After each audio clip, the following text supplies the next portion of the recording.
Hello World Wide Web, I'm Dr. Shado, the internet personality with the best hair.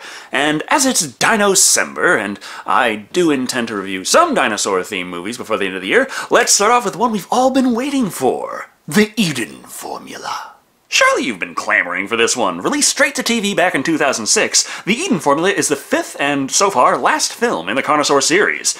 Considering it's been almost a decade and a half, we can hope it will remain the final film in that line. I mean, sequels do tend to get a bit samey after a while, but the Carnosaur series takes it to a whole new level where they recycle footage from the old films to pad out the new ones. And the Eden Formula is much the same. It has its own plot, but it's really just an excuse to recycle Carnosaur footage. Again. In the Eden Formula, Dr. Parker, played by Jeff Fahey, has formulated the ultimate formula. The Eden Formula. It's a miraculous scientific breakthrough, able to do all kinds of things. Oh, for some reason, all we see it do in this movie is make a T-Rex. However, nefarious groups with nefarious intent are planning on stealing the formula. In the least effective way possible. I guess it's not just the filmmakers who decide to do everything on the cheap. Anyway, let's take a look at the Eden Formula.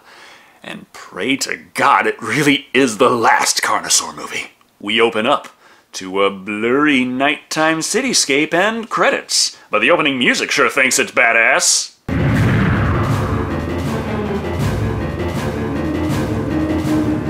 Tension, and dinosaurs, and pounding drums over the skyline at night, presumably so the filmmakers could avoid having to pay for a filming permit.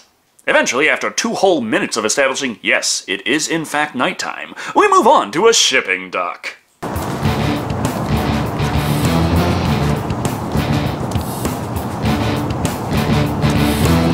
Okay, if the soundtrack just continues like this, I'm actually okay with it. Trade in some face palms for headbanging. Unfortunately though, it doesn't, and most of the audio is pretty terrible, even by home movie standards. The important thing is that the security guard here doesn't see any shipment scheduled for the moment. Look under Smith.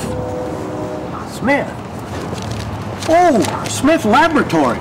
No, Smith & Wesson. Interesting strategy. Try and bluff your way in, succeed, and then open fire anyway. Badly, too, allowing him to hit the silent alarm. This does not please the one and only important bad guy, James Radcliffe, played by Candyman himself, Tony fucking Todd. Nevertheless, when they get a call on the radio about the alarm, he plays along. Everything all right out there? Yes, sir. I just dropped my clipboard on the button, sir. I'm sorry. And let's just hope nobody on the other end of that line ever talked to this security guard before. While they somehow buy it, it's still procedure that someone's gonna have to go down and make sure, but before that can happen, we have to introduce our good guys for this tale. Business executives, Dr. Harrison Parker, the creator of the Eden Formula, and Dee Wallace, who plays Rhonda, the person who figured out how to pitch the Eden Formula at the next investors meeting. Well, like it or not, you've been assigned to help me put this together. Yeah, the creation of that thing downstairs. That thing? Please be boom mics and acoustic foam. Please be boom mics and acoustic foam. Unfortunately, no, they figured they didn't need decent audio for this movie as long as they have a T-Rex. Also, it's feeding time. It's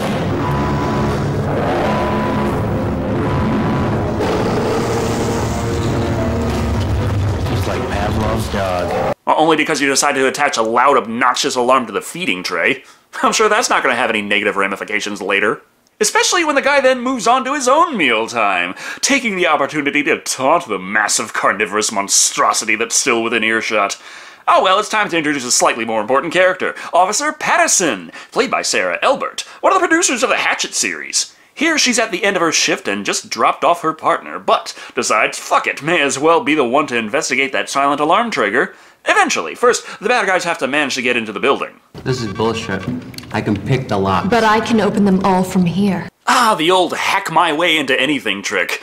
How exactly is that supposed to work with keys and deadbolts? I mean, this is a massive company with presumably lots of company secrets. I doubt they would have such piss-poor security to allow you to do that. All the doors, vaults, and safes in this place are tied to an interlocking system controlled by a central computer. And she does! There is seriously, like, no aha moment where she breaks the code. She just broke it and opens everything. Literally everything! I have no idea how most of these things even could be wired into the network, but fuck it, she's got life hacks over here. So they're in. They opened every door. And I do mean every door.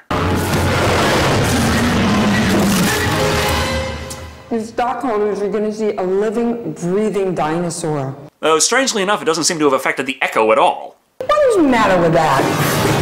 How long has that light been flashing? That's the cage door light. Yeah. Oh, you just so happen to have a big red light to alert you about that specific door, because you just can't notice the fact that every fucking door in the building just swung open all at once. Realizing they have a dinosaur on the loose, they try to call for help, but the phone lines are all down. Even worse. What? All the doors are open. Okay, so what are you saying? That means all the security locks in the whole building have been opened. What's that even possible? Says the lady who made a T-Rex. Actually, no, that is more believable. Hell, they got so hacked that even Rhonda's cell phone can't get service. Somehow. Them hacks, man, I swear. The bigger problem, though, is that this wall display is apparently one of the super secret secure vaults, and now the Eden formula is just lying out here, ripe for the taking. No bother, Parker figures they're probably being robbed, so better hide the formula. One quick little bit of stock footage T-Rex later, and they're in the bathroom doing their best to hide the most incredible breakthrough in medicine mankind has ever seen. In a toilet tank. No more bags. I think there's some more in the break room. Good, we're gonna need them. You wanna get them? Is she honestly fucking terrified that the T-Rex might be waiting in the break room? They decide to stick together for safety, but what about all the security officers in the building? Well, they don't know what's going on, and the hackers hacked their walkie-talkies, so none of them work anymore. Yeah, hackers can do that. Oh, well, guess I have to figure this one out on foot. He's been shot. No shit, Sherlock.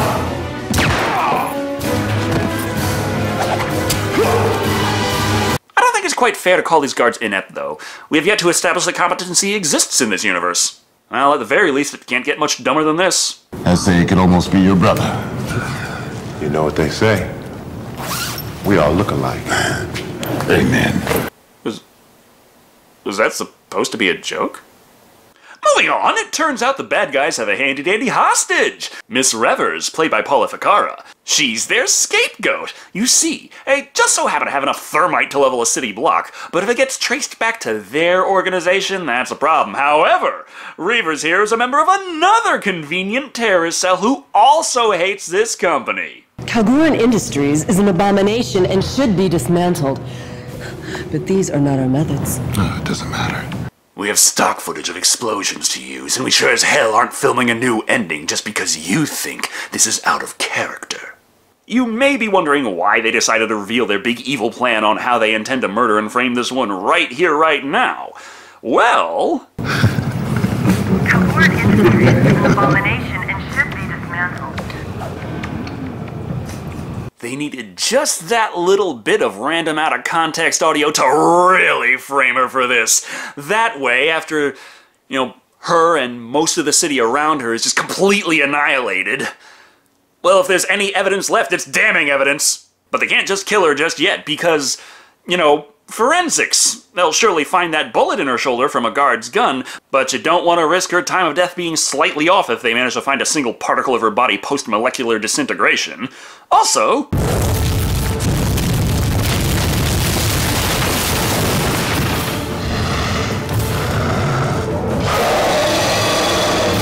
there's a T-Rex in this movie. Just a giant prehistoric monster headbutting his way out of a building in a major city. It's not really that noticeable, I guess. Considering the police officer who was just outside didn't notice a damn thing! She meets one of the baddies masquerading as a guard, Gary Smithers, played by Jude Lang, in his only role as far as I can tell. Either way, he says the alarm is just on the fritz, and they thought they fixed it, but oh, those glitchy systems, am I right? Mind if I take a look around? Not at all, come on in. Must be a short in the system. It wouldn't surprise me. I'm pretty sure everything in this movie was built as cheaply as possible. So while she flashlights the well-lit room, we suddenly take a break to observe a janitor! It's not that his adventure of cleaning shit up is all that important, even when he discovers the largest amount of crap he has ever seen in his life. That's just an excuse to recycle some stock footage of a T-Rex killing the fuck out of a poor bastard wearing the same color jumpsuit as him.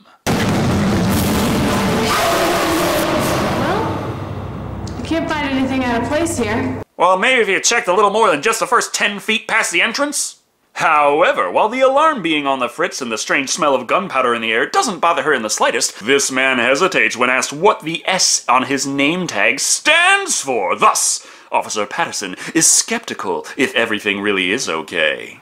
Oh well, just drive past the giant T-Rex eating people and think about that for a bit, while Parker and Rhonda are upstairs. Somehow they still haven't gotten the little baggies, but they do hear strange noises just outside. Jesus Christ, don't hurt me! Who the hell are you? Zach Riley. I work here? Sorry. Played by Don Luce, who is quite clearly not the biggest actor in this film, but strangely, seems to be the one actually trying to give a decent performance for the Eden formula. For some reason, the guys just say they're working late, and Riley's all like, cool, I'll escort you out. Oh well, while Officer Patterson tells the chief, yeah, everything seemed fine, but you know, that guy not responding instantaneously when she asked him about a letter of the alphabet is still really bothering her, so never mind her being very off-duty at this point, she's going for the overtime and will swing back there later to check it out. Not like there's anything for her to notice around the city right now.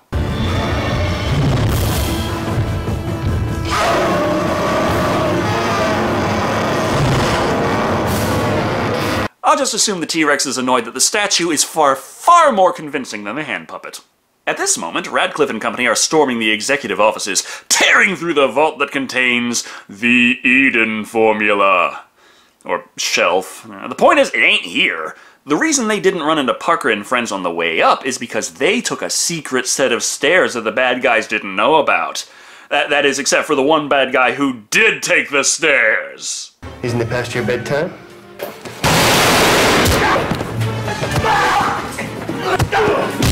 Which is where we learn that Parker isn't just a scientist, he's also a badass ex-soldier who could kill all of Radcliffe's men with his pinky!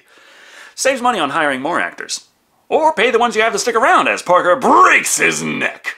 They might not have to worry about taking out the rest of Radcliffe's men, though, considering the fact that they just can't seem to find that damn Eden formula on the shelf, and he's about to do some neck snapping of his own. Fortunately for them, something else catches the guy's attention. Coffee's still warm. This son of a bitch is in the building. You could have also checked to see if his car was still in the parking lot, but I'm not the espionage agent here. But it's been a while since anything anyone cares about has happened. Like, since before I turned on this movie. But nevertheless, the T-Rex is still on the loose in the city, heading to a gas station / garage. It messes with a man's radio, then just Batman's out of there. It's just too easy to misplace a giant fucking Tyrannosaurus Rex, you know? Not to worry, for it comes back for seconds.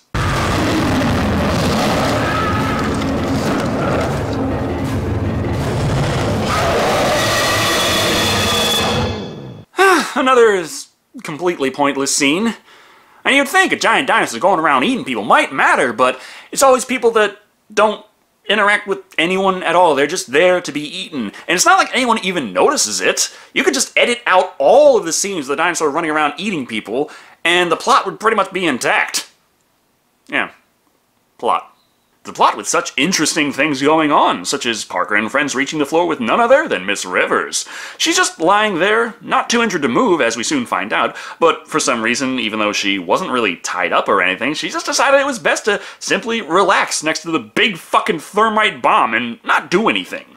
In the meantime, Radcliffe is taking the team down the stairs that, well, I guess everyone knows about now, and they discover that one of them is dead. Now they're out for blood, which Rhonda hears quite well over that stolen earpiece, but not to worry, Miss Rivers just so happens to also be a master hacker. Oh yeah, I see what they did. Oh my god, you can do this?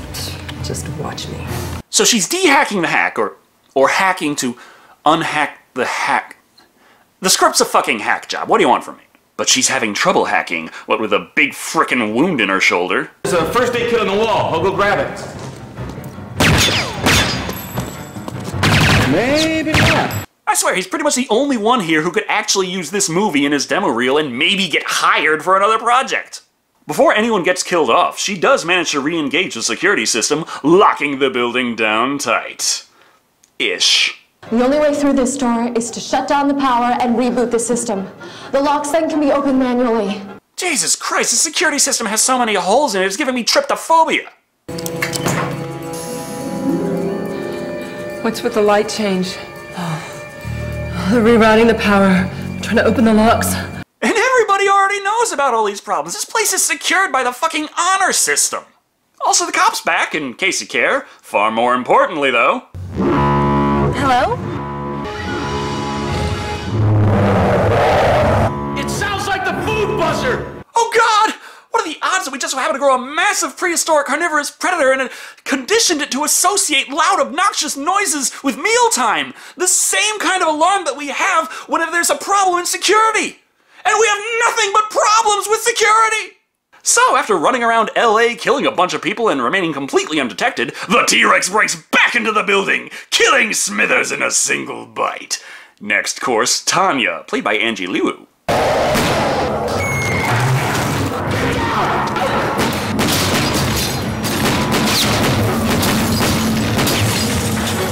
Well, I guess that does explain how shit their systems are when they're running everything off of Tandy 1000s. Either way, the alarm turned off, and now they can run. They're getting away!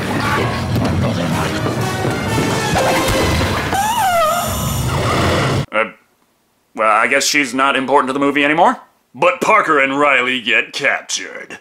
And, I guess Officer Patterson doesn't care to stick around the movie any longer herself, as she instead instructs Rhonda to take her patrol car, while she stays behind and...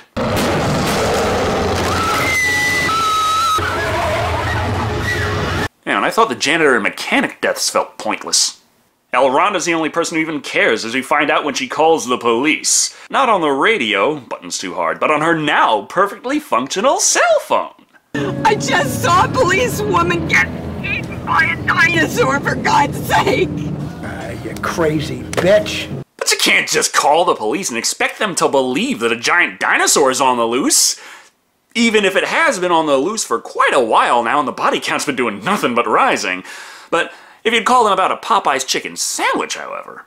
Also, here's another random scene where a guy gets uncomfortably close to another guy on a bench, right before Rexy shows up.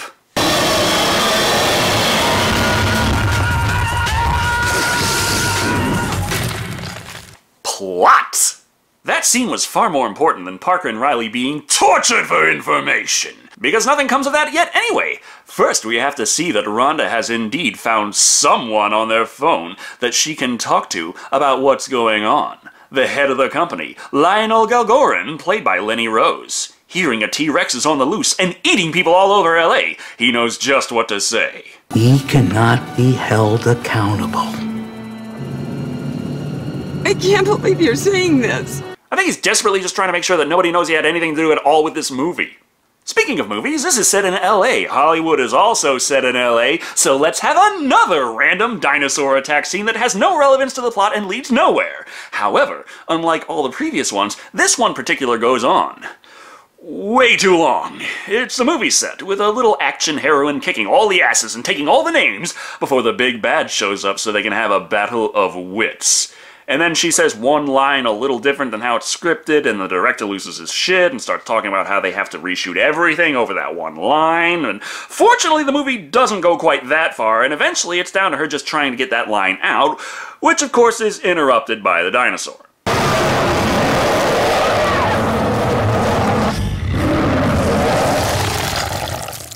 That scene was like 5 fucking minutes.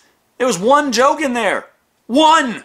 Moving on, the police still don't believe there's a dinosaur on the loose killing everybody, and also there's a dinosaur on the loose killing everybody, via handy-dandy stock footage. Also, the bad guys still have no frickin' idea where the hell this Eden formula has run off to, but damn it, someone has to start setting up the climax. Satellite radios! Cops!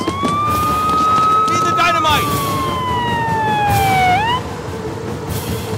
Rhonda just so happened to accidentally turn the siren on just in time to find a couple of random guys who were stealing XM satellite radios and decide to scurry off, leaving all the XM satellite radios for her, as well as some spare dynamite in case she needs it. That's some Deus Ex Nates if I've ever seen one. Naturally, the first thing you do when you find a botched robbery is finish the job. Back with Radcliffe and his prisoners, though, we're finally getting somewhere. I mean, he's still no closer to the Eden formula, but he's pulled off a few fingernails and jammed his knife into Parker's hand. After the goons come back and say, nope, it's still not up there, Radcliffe decides to take everyone up to search for it together. What about these two? Fuck them. Where the hell are they gonna go? It's the same. The ex-soldier who is already proven to be tough as nails and killed several of your men, let's just leave him here completely alone, no one looking over him, with my spare knife. Yeah, what could go wrong? I mean, maybe he could yank it out of the chair easily, what with the handy-dandy knife hole in it, and free himself and Riley in seconds. Now they can head up to the bathroom and retrieve the Eden formula. So that's it? That's what everybody's been looking for? That's it.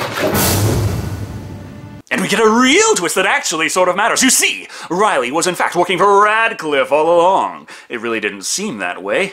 In the stairs, he was the first to move to try and save Parker from Radcliffe's men, but fuck it, he's a bad guy now. What is Parker going to do? Pretty much what Steven Seagal would do. Giving Parker the Eden formula to destroy! Which means by the time the baddies do find it, it's quite literally toast. Radcliffe isn't satisfied, though. He wants Parker dead. However... Next one's a headshot on you, Radcliffe. Nope. This one would be on you.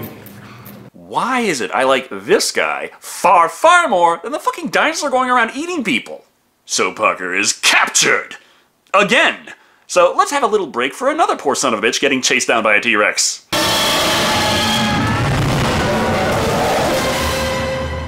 Is this just the Carnosaur version of those weird weed transitions from the Evil Bong series?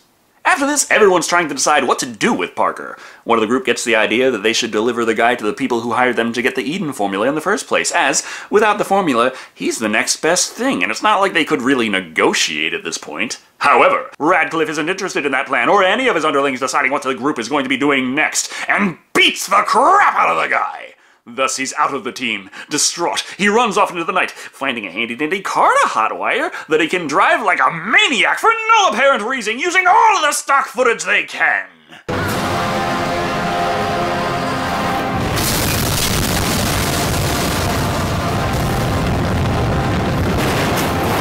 Yep, sure flowed naturally. Naturally as a tofurkey stuffed with polyester produce. You know what? Fuck it. We've got less than 10 minutes of movie left, so we better get this wrapped up. Besides, it's already day, and now the city's gonna ask for permits if you want to film anymore. Radcliffe plans to extract the Eden formula from Parker with some handy-dandy truth serum. But first, the T-Rex is still on the loose. Been killing people all night, and the police still think it's a prank. However, Rhonda is here to stop it with the power of XM satellite radios and dynamite.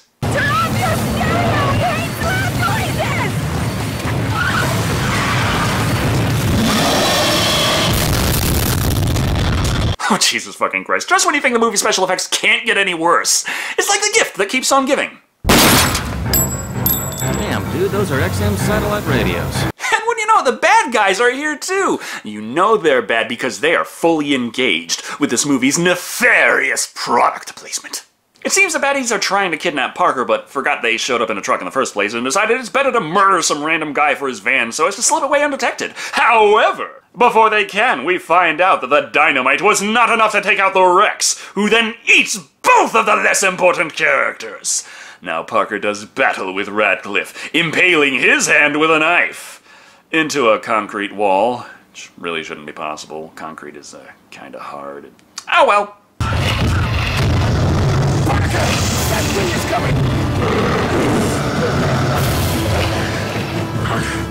No! I only spent the entire movie trying to destroy your career, kill your friends, steal your research, ruin everything that you've ever loved, and eventually kill you once I'm done. But you can't do me like this! So the T-Rex kills Radcliffe. But the explosion didn't kill it, so Parker decides, fuck it, blow the thermite, destroy the entire city block. Or just the research building, and the parking lot around it with the T-Rex! Whatever, we have the explosion stock footage to use, and by God we're going to use it! Now that that's over with, Parker and Rhonda have to decide what to do next. I was thinking maybe next time, the giant ape. Did you ever consider a career in motion pictures? Now, to be fair, she already had quite a career in movies before this one. And, miraculously, still has a career in movies even after the Eden formula. Anyway, that was the Eden formula. You want bad movies? I got you bad movies! Oh, I did not like this one. Can you tell, it's clearly and unapologetically written to not tell an interesting story, but mainly as an excuse to recycle stock footage. And boy does it ever recycle stock footage. It's kind of obvious when pretty much any shot that looks like it cost more than 20 bucks was clearly filmed for a different movie, but there are plenty of original shots here, and those shots, boy are they hard to look at. The T-Rex was a hand puppet. A fucking hand puppet! A hand puppet that looks worse than the hand puppet dinosaurs from Asylum films! That's actually kind of impressive. Almost as impressive as the sound quality you get out of XM satellite radios. Dear God, how much did they pay to be in this film? Hell, it probably was more than the whole budget. Does that make this a negative budget movie? Either way, there is fun to be had with this film. Clearly not if you take it seriously, but it's a cheesy, low-budget mess, and it can be enjoyed for that. Barely. It's almost worth the price of admission just to watch Tony Todd growl out all his lines in this over-the-top cheesy-as-hell manner all movie, but On Loose still surprises as he actually gives a semi-decent performance here, deciding, you know what? No one's gonna care about this movie, just have fun with it. At the end of the day, the Eden formula is an absolute mess of a movie. There is a plot, there are characters, you can follow the story from point A to point B, but the fact that half of the scenes are written around trying to use as much stock footage as possible and could be ripped out of the movie and it changes nothing, yeah, that's not making me feel like there's much of a story to tell here. Coming in at 1 hand puppet monstrosity out of 5. But on the plus side, after seeing the Eden formula, there is no way in hell I will ever see any dinosaur special effects that look worse than this.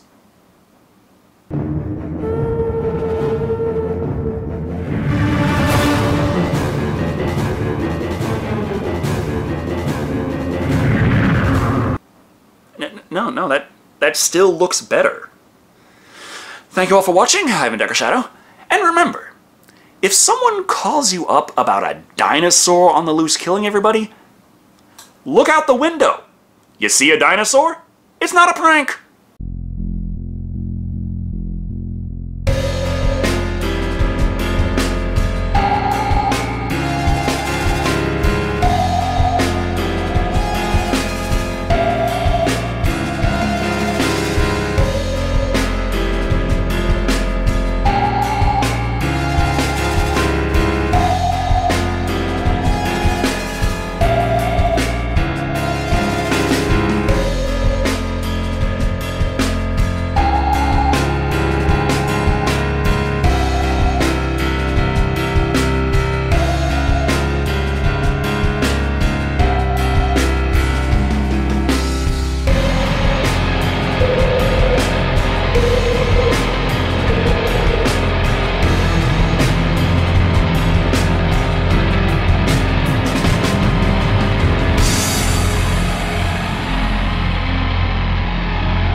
You crazy bitch.